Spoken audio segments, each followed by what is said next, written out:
Hello, my kangaroos. Welcome to Rue Likes to Review. I am Rue. 1949 marks the 25th anniversary of the FBI as it exists today. Like many other success stories, this one had humble beginnings. The first G-men worked under staggering disadvantages.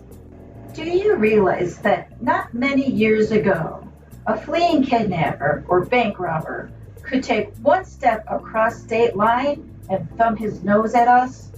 Often, when we made arrests, we had to walk into a rain of hula machine gun fire, though we were forbidden by law to carry a revolver. But, gentlemen, the Bureau did have as weapons truth, drive, and fatality. Even before the government armed us with guns and laws, G-Men became a dreaded underworld whisper. I'm going to take you back to those days and show you a motion picture about a man named Brick Davis, who was in the Bureau. It's the daddy of all FBI pictures. It's the first one that called us G-Men. G-Men, 1935. There will be spoilers. In this movie, it was stated, as we saw in the intro, that federal agents couldn't carry guns before a certain year, which is 1934. This movie really emphasizes this concept. It's true and not at the same time. Federal agents could carry guns before 1934. They used more of the Second Amendment, the right to bear arms, which meant they could carry a gun. However, federal agents could only carry handguns. What the movie, and as you will see later, the federal agent was at a disadvantage because gangsters carried more than handguns. They had shotguns and machine guns, etc. James Davis, but he goes by Bricks, is played by James Cagney, which is one of my other favorite gangster actors. But in this movie, he plays a good guy. This is Eddie, played by Regis Toomey, who is Brick's really good friend. Also, he is a federal agent. Things are pretty tough, aren't they? Yeah, but only because I don't want to be a shyster, which means blackmailing and ambulance chasing. Brick states he wants to be on the level, meaning doesn't want to make his money defending the mafia. He wants to defend and make his money doing good. I am sure you know what Eddie wants Bricks to do, to be a federal agent and give up being a lawyer. Eddie is after a gangster named Durfee, played by Noel Madison. I'll have to say I do like how old movies show someone dying in a silhouette. What's crazy is killing a federal agent wasn't a federal crime yet. Haven't had much success.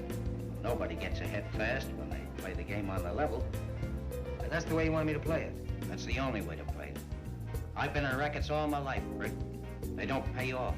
Mac McKay, played by William Harrigan, who is a gangster who also saw something in Bricks. He put Bricks through law school on a promise to be straight, 'cause crime doesn't pay. Collins is the main gangster, played by Barton McLean. You may recognize Barton, as he played in I Dream of Jeannie as General Martin Peterson. This is Jean, played by Anne Dvorak. She's in love with Bricks, but Bricks views her as a good friend. You know how that goes. I wanted to add this part because I think it's cool to think how far we've come to examining bullets in crime. Mr. James Davis, Doctor of Law, Doctor of Philosophy, Phi Beta Kappa. Now, isn't that sweet? Phi Beta Kappa. What's yours, flat-footer copper? Who said that? In this scene, we see Jeff McCord, played by Robert Armstrong. He is on the left.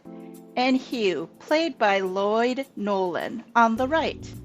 What's so great about this movie is the interactions between Robert Armstrong and James Cagney.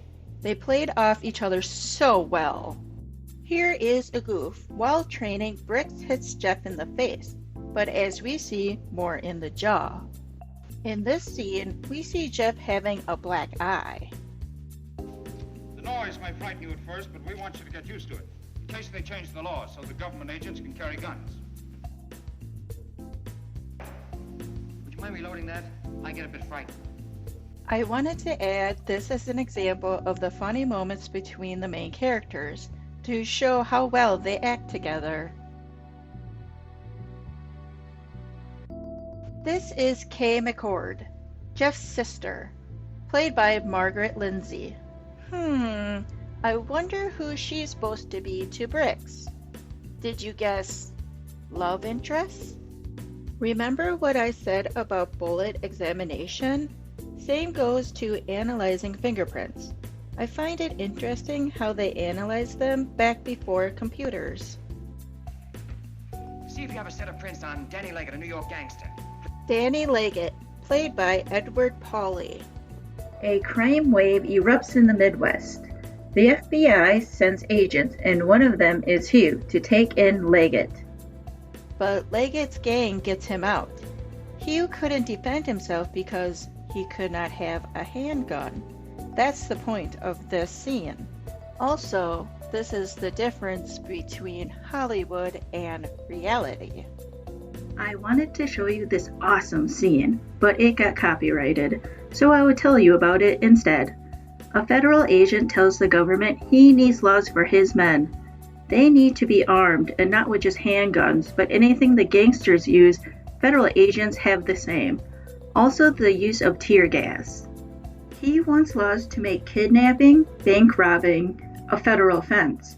Also, killing a federal agent a federal offense as well. Make it a law that federal agents can go across state lines. This part made me think, like, bank robbing was not a federal crime, even though banks fall under the federal law. Think about this. Someone could rob a bank, let's say in Wisconsin, then flee to Illinois. Federal agents couldn't enter from one state to another to grab the bank robber. That was up to each state's local police departments. What's crazy, a criminal could kill a federal agent and do the same thing, flee to a different state, and not get charged with a federal crime. Remember I said in the beginning, federal agents could carry guns? It was covered under the Second Amendment. That all changed in 1934 with the Crime Bill, which is still in effect today. It gives federal agents to carry any guns, handguns, machine guns, shotguns, etc. Gives them the use of tear gas, which we will see later. Also gives federal agents to cover the entirety of the whole United States, no more bound to one state or another. Like stated before, kidnapping, bank robbing, and killing a federal agent also is a federal crime under the Crime Bill of 1934, along with all sorts of other crimes. Now we see the federal agents with Tommy guns, not just handguns. I forget that what we know as the Tommy gun wasn't actually called that until about World War II. Before then, it was called the Chicago typewriter. When it was being shot, it sounded like a typewriter. Why Chicago then? Because gangsters in Chicago used them more often. Same goes for police officers of the Prohibition era. I wanted to add the mirror falling off the wall, as I think that wasn't supposed to happen, but they left it in. Bricks takes a bullet for Jeff. This is an important detail. Why this is important? Because J. Edgar Hoover, director of the FBI, personally approved the script for this movie. These scenes where Bricks leaves the hospital to rescue Kay, J. Edgar Hoover did not like because he felt that it made the FBI look insubordinate. However, after he saw that the movie did so well, J. Edgar Hoover started to use the movie for recruitment for the FBI. Here is a goof. See the lamppost? It falls over when the car hits it. But as you see, no wires on the bottom of it, meaning it's clearly a prop. Rating time. 1 being the worst, to 5 being the best.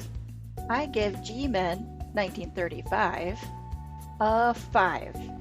I rarely give 5s, but why I give it a 5 is I liked all the historical facts. The main reason is every single actor and actress played so well together. I love the scenes with Robert and James. All the snarky remarks they made to each other was great. Thank you for watching my review for G-Men, 1935. If you like this review, please leave me a like. I would really appreciate it. I'll see you kangaroos in the next video.